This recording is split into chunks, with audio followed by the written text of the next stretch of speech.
as you can see, we have Apple logo. After the cleaning is complete, you can see with you can see that that's the board I changed the power management chip on, and now we're gonna power it on and see. It's the moment of truth.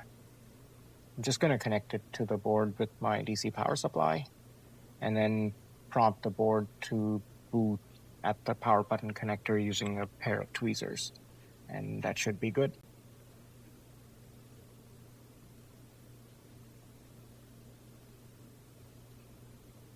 Good thing is there's no main power short.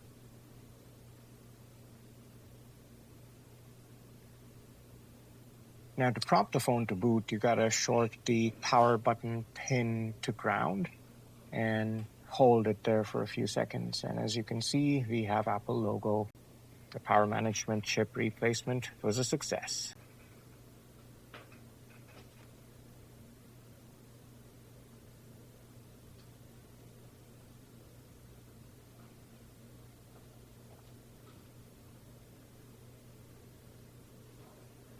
And we have full boot, and the customer's data is saved.